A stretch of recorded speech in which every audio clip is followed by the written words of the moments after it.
Meus queridos irmãos, eu cumprimento a todos com a paz do Senhor.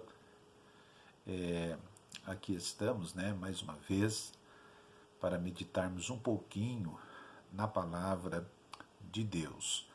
E nós estamos dando início ao nosso terceiro ciclo do discipulado.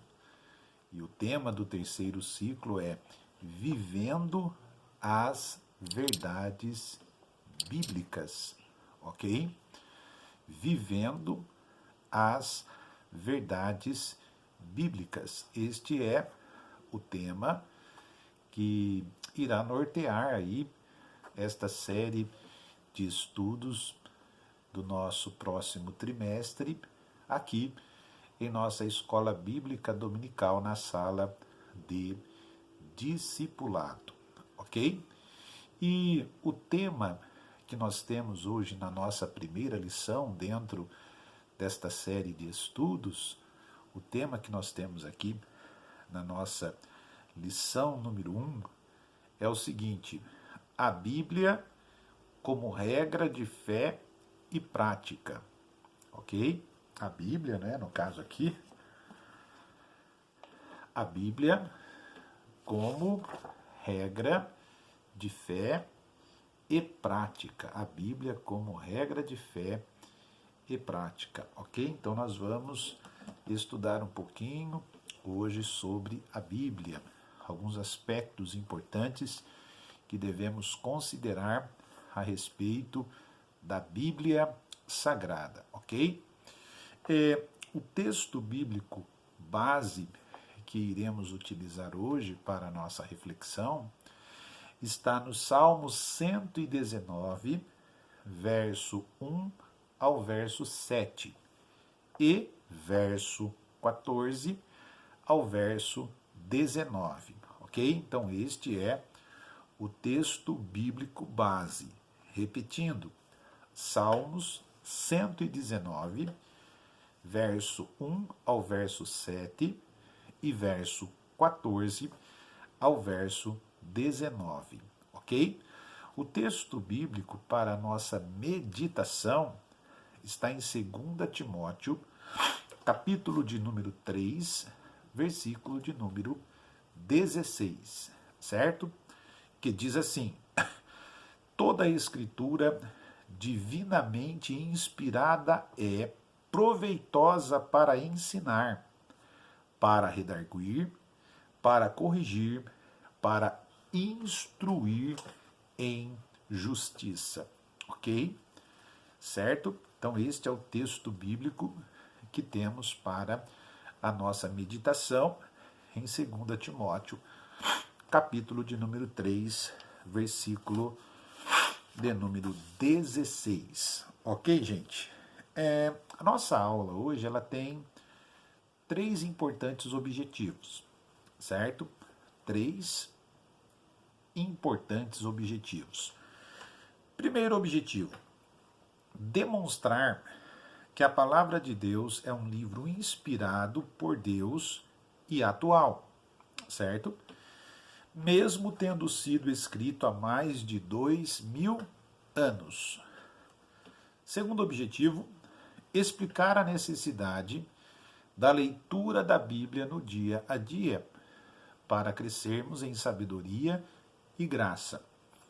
Terceiro objetivo: dissertar sobre a influência da palavra de Deus em nossa relação com o trabalho, a família e o próximo. Então, estes são os 3 importantes objetivos que norteiam o nosso estudo de hoje, ok? Na introdução, o autor diz assim: todas as pessoas precisam direcionar suas vidas por algum conjunto de princípios que lhes sirva de orientação, certo? Então, todas as pessoas que estão divididas em várias camadas sociais, elas dirigem sua vida, certo? Dirigem a sua vida. Cada pessoa dirige a sua vida por algum conjunto de princípios, certo? Então, as pessoas sempre serão norteadas por um conjunto de princípios, ok? Até mesmo aquele que se considera ateu. Até o ateu ele tem um conjunto de princípios a seguir para dar manutenção ao seu ateísmo, certo? E no cristianismo, na fé cristã, nós temos também, ok, princípios a serem observados, princípios que norteiam a nossa vida. E esses princípios que norteiam a nossa vida está aqui na Bíblia, certo? Então o comportamento cristão, a conduta do cristão, ela tem ou ela deve ter como orientação a Bíblia, certo? A palavra de Deus, a Sagrada Escritura, certo? Então é importante já de antemão fazermos esta observação, ok, gente? Que todos os seres humanos são direcionados por princípios. No caso dos cristãos, nós somos direcionados, dirigidos pela Bíblia. Por exemplo, Martim Lutero, no século XVI, no ato da Reforma Protestante do ano 1517, ele disse assim, né? É um dos pontos, um dos pilares da Reforma Protestante. Só as Escrituras e nada mais, ok? Então, a nossa vida ela deve ser dirigida, direcionada pelos princípios que estão inseridos na Bíblia. Ok, gente? É importante isso, dentro já da nossa introdução, fazermos esta observação, essa consideração. Ok? O primeiro ponto diz assim: a Bíblia, uma palavra divina e atual. Certo? A Bíblia, uma palavra divina e atual. 1.1. O que é a Bíblia Sagrada? O que é a Bíblia Sagrada? A palavra de Deus é a revelação divina ao homem, a fim de que este consiga não apenas saber a vontade de Deus para ele, mas também sobre suas promessas. É a lei de Deus que nos orienta e ensina a forma adequada para vivermos bem com Ele, com o nosso próximo e conosco mesmo. Então, a Bíblia é uma revelação divina, certo? A Bíblia ela é uma revelação divina. A palavra Bíblia vem da expressão grega biblos, que traz a ideia de livros, certo? Então a Bíblia, ela é uma junção de 66 livros. Na Bíblia, nós temos cerca de 66 livros, sendo que no Antigo Testamento temos 39 livros e no Novo Testamento temos cerca de 27 livros. Agora é interessante que estes livros, ok, eles foram inspirados por Deus. Deus, pelo seu poder, inspirou homens escolhidos por ele para que escrevessem a Bíblia, certo? Então a Bíblia, ela é divinamente inspirada. Os homens não escreveram por sua própria vontade, mas escreveram inspirados pelo Espírito Santo. Ok, gente? Então, precisamos assimilar esta verdade. Uma outra coisa importante que o autor nos fala sobre a Bíblia é que a Bíblia, ela sendo divinamente inspirada, ela pode orientar a nossa vida. E pode orientar a nossa vida, primeiro, em como nos relacionarmos com Deus. A Bíblia, ela nos dará uma orientação ou orientações de como podemos nos relacionar com Deus. Mas também a Bíblia nos ensinará como nos relacionar, não é? Como que devemos nos relacionar com as pessoas, não é? E além disso, a Bíblia também, além de nos falar como devemos nos relacionar com Deus e com as pessoas que estão presentes no mundo, a Bíblia nos ensinará como nos relacionar conosco mesmo, com a gente, certo? Então, a Bíblia ela é divina, ela vem de Deus para os homens escrevem a Bíblia, inspirados por Deus, e a Bíblia ela tem esse foco, essa possibilidade, né, de fazer, de nos explicar como nos relacionar com Deus, com o outro e com a gente mesmo, certo? A Bíblia nos mostra que apenas Jesus Cristo nos leva a Deus. Disse-lhe Jesus: eu sou o caminho, a verdade e a vida, ninguém vem ao Pai senão por mim. Isso está na Bíblia, João capítulo 14, versículo 6. Então a Bíblia, ela não somente nos ensinará como nos relacionar com Deus, com o outro e com a gente mesmo, mas também a Bíblia nos fará entender que a salvação é somente por Jesus. A Bíblia nos mostra que somente Jesus pode nos levar a Deus.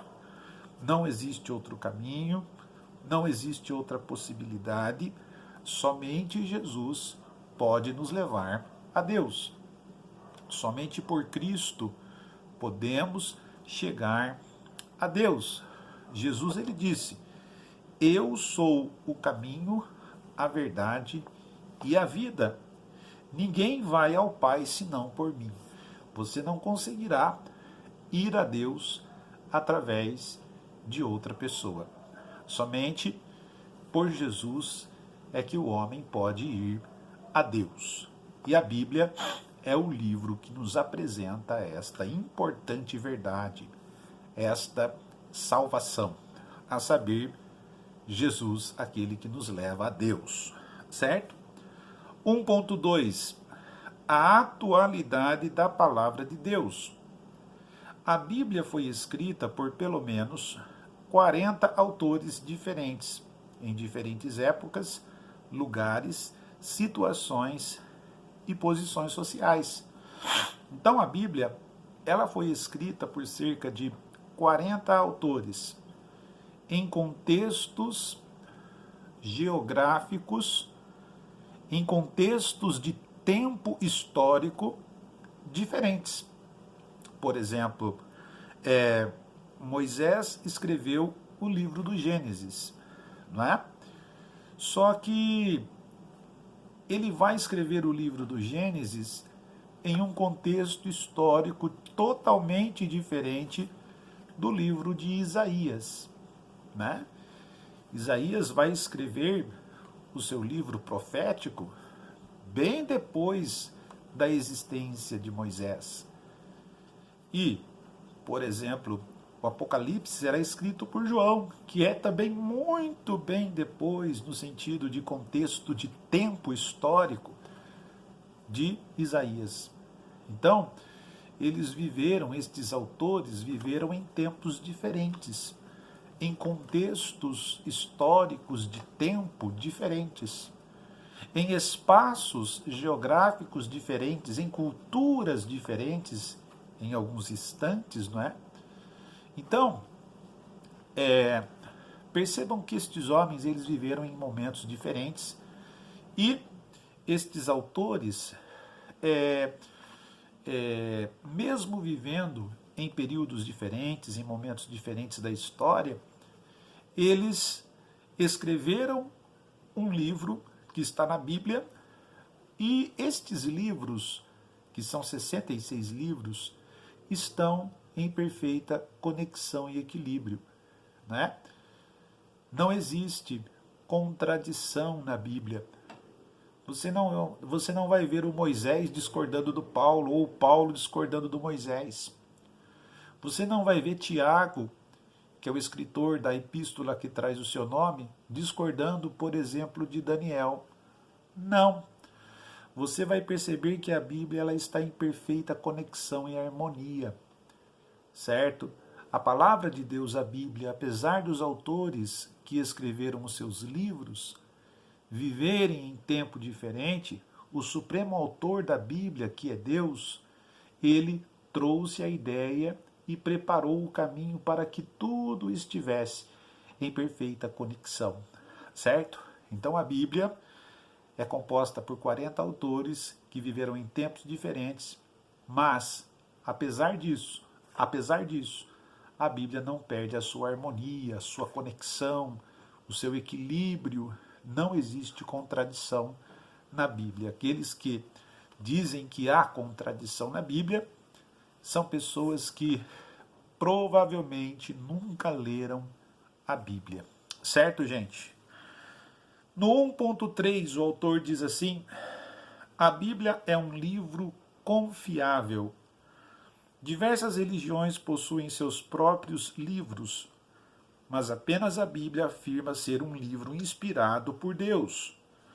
Toda a escritura divinamente inspirada é proveitosa para ensinar, para redarguir, para corrigir, para instruir em justiça.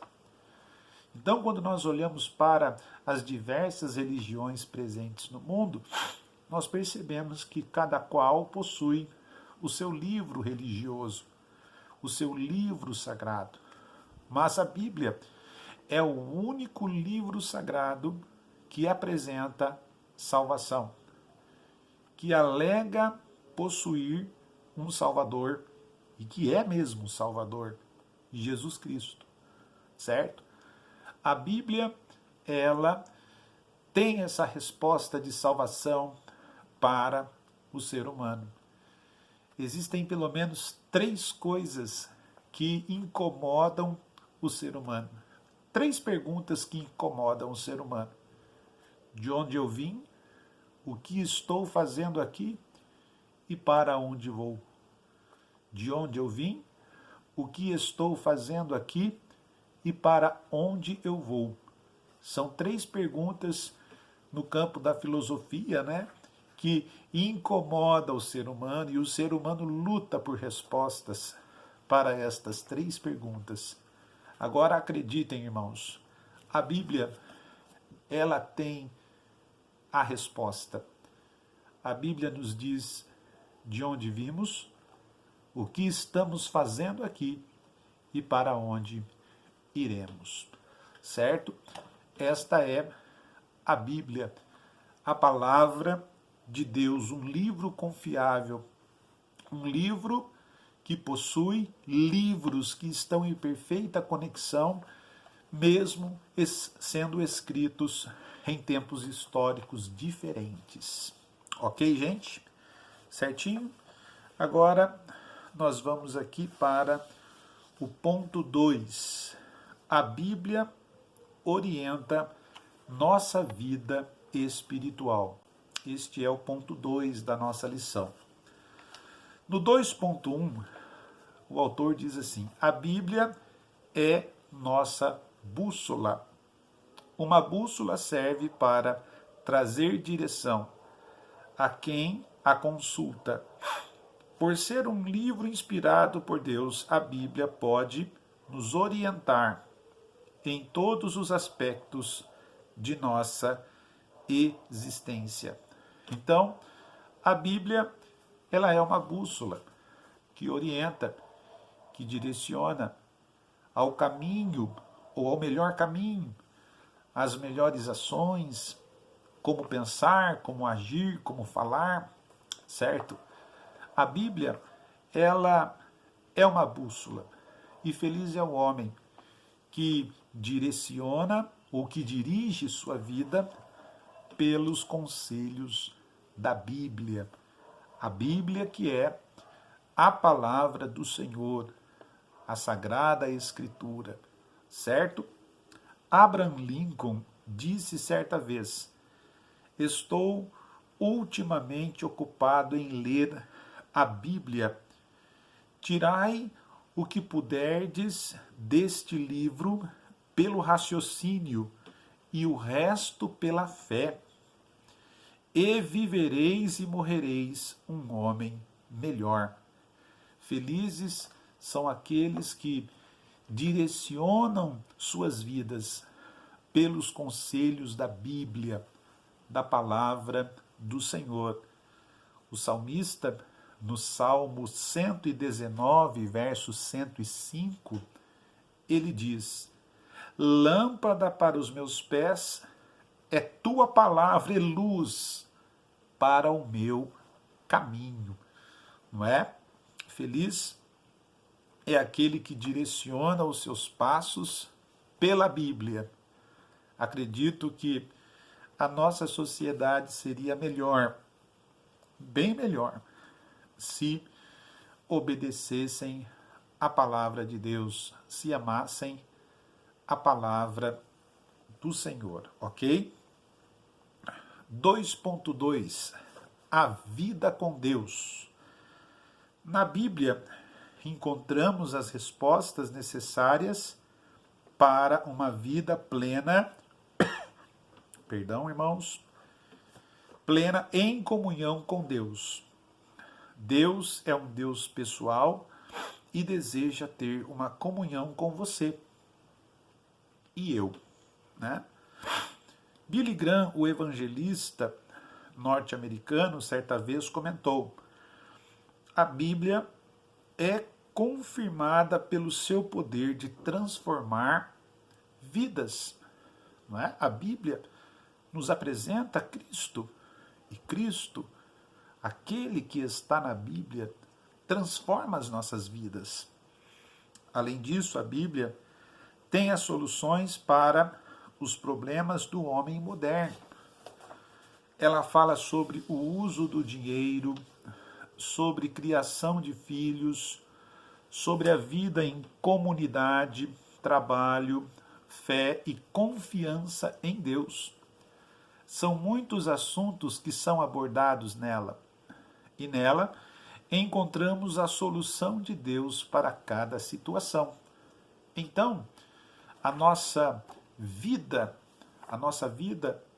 não é, dentro de uma perspectiva sociológica, poderia ser bem melhor se andássemos pela palavra, pelos conselhos da Bíblia, pelos ensinos da Bíblia. Certo, gente? Quando nós olhamos, por exemplo, para o Evangelho de Mateus, capítulos 5, 6 e 7, nós vemos ali aquilo que é conhecido como o Sermão do Monte, né?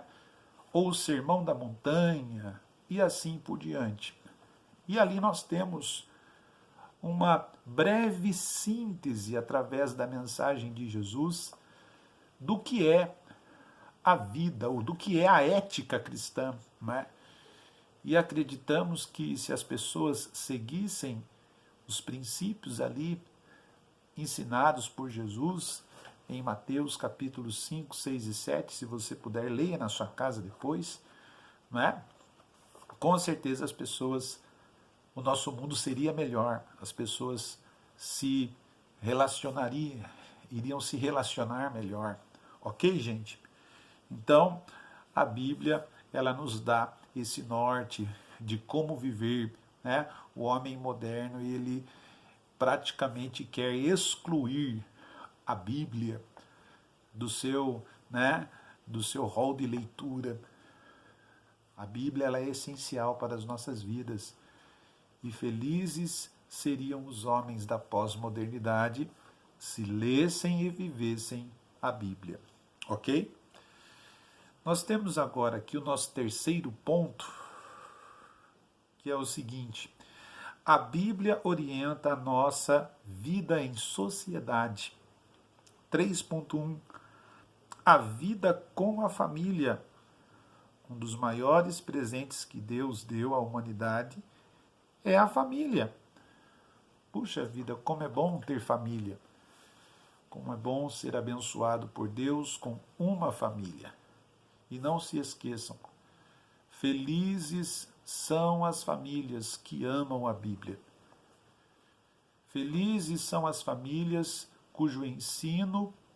é cujo ensino é pautado na ética da Bíblia. Não é? Felizes são os filhos que recebem uma educação fundamentada na palavra, na Bíblia, certo? Com certeza são filhos que poderão frutificar no reino de Deus e ser canal de bênção em sociedade, ok? E dentro do projeto de Deus, no caso a família, deve ser o primeiro ambiente onde as pessoas já na infância aprendem sobre Deus para poder servi-lo e amá-lo. Puxa vida, nós sabemos que a família ela exerce uma função educacional no campo sociológico de extrema importância. A família ela exerce uma função educacional extremamente importante, que pode sim servir como elemento de equilíbrio para uma sociedade melhor, certo? Então, a família ela tem essa possibilidade de desenvolver uma educação que vá melhorar a sociedade em que ela está. E eu acredito, sem sombra de dúvidas, que uma família que desenvolve uma educação pautada na Bíblia é uma família que pode ser bênção para a sociedade. Certo, gente? Isso é verdade, ok? 3.2 A vida no trabalho. Diferente do senso comum, a Bíblia nunca considerou o trabalho como uma maldição de Deus. Antes de pecar, o homem já trabalhava no jardim do Éden. Diz a palavra do Senhor em Gênesis 2:15, né? Antes da queda, porque o homem cai em Gênesis capítulo 3, né? E tomou o Senhor Deus o homem e o pôs no jardim do Éden para o lavrar e o guardar, certo? Então percebam que o homem já trabalhava antes mesmo da queda, ok? E que é certo que a queda do homem, o pecado, trouxe sim insatisfação para o homem na atividade do trabalho. Trouxe insatisfação, sim. Todavia, a Bíblia nos ensina que o trabalho ele é de responsabilidade do homem para que ele possa abençoar sua família. Não é? É certo que também na sociedade em que vivemos, concordamos, né? E eu não vejo também problema nenhum nisso, a mulher na pós-modernidade, ela também exerce a sua função de trabalho, eu não vejo problema nenhum nisso, não é? A mulher que trabalha para cuidar de sua família, não é? O certo é que a Bíblia, independentemente de gênero, ela nos ensina que o trabalho é algo extremamente importante e que serve de canal de bênção para a família, assim como para a sociedade. Certo? A Bíblia condena a preguiça, né? A Bíblia condena aquela vida sem trabalho, aquela vida preguiçosa, não é? E o salmista diz, no Salmo 128, versos 1 e 2, Bem-aventurado aquele que teme ao Senhor e anda nos seus caminhos, pois comerás do trabalho das tuas mãos, feliz será e te irá bem. Certo, gente? Então, a Bíblia, ela nos abençoa com esses ensinos, não é? A responsabilidade do homem ser um trabalhador, de cuidar de sua família, de ser bênção para a sociedade. E no 3.3, o último ponto da nossa lição, diz assim: a vida com o próximo. O homem é um ser gregário, que precisa conviver com outras pessoas, mas nem sempre essa convivência significa compreensão mútua das pessoas para com as outras.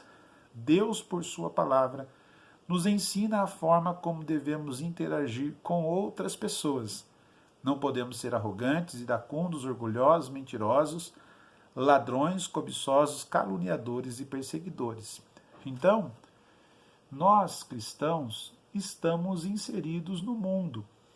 E, inseridos no mundo, temos que conviver com outras pessoas que, em algum momento, pensam diferente de nós, né? Não creem nas mesmas coisas que cremos. Todavia, nós, cristãos, precisamos utilizar aquilo que está escrito em Mateus capítulo 22, versículo 39, que foi ensinado por Jesus. Amarás o teu próximo como a ti mesmo. Essa é a ética que deve reger o nosso coração como cidadãos presentes em uma sociedade plural, em uma sociedade onde existe a diversidade. Precisamos amar no sentido de querer para o outro o que eu quero para mim, independentemente de sua confissão de fé. Certo, gente?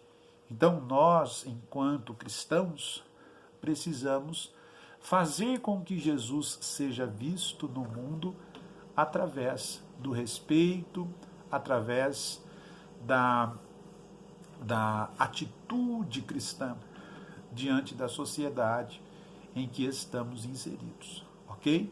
Então a Bíblia ela vai nos ensinar isso, ok? Conclusão.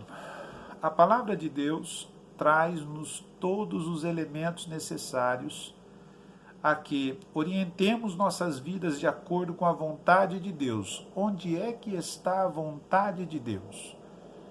Pastor Abner, eu preciso saber da vontade de Deus. Então, para descobrir a vontade de Deus, pastor, eu vou na casa do fulano, do ciclano, buscar o profeta tal, buscar o irmão poderoso, não é? Aquele irmão que é muito poderoso. Não, irmãos. Onde é que nós iremos encontrar a vontade de Deus? Aqui, na Bíblia. Na Bíblia, temos de forma revelada e escrita a vontade de Deus para nós. Ok, irmãos? Ela é a nossa bússola, orientando-nos no caminho do céu. Ela nos dirige de tal forma que, por meio dela, podemos ter o equilíbrio, uma vida equilibrada, né? Necessário em nossa forma de viver. Ok? Meus irmãos em Cristo, desejo que Deus continue abençoando a sua vida, sua família, seu lar, e que logo mais possamos todos estarmos juntos, né? Louvando a Deus, engrandecendo a Deus, servindo ao Senhor ali na nossa igreja, na nossa sede, né? Deus continue abençoando vocês, um final de semana abençoado para as suas vidas, tá certo? Deus abençoe.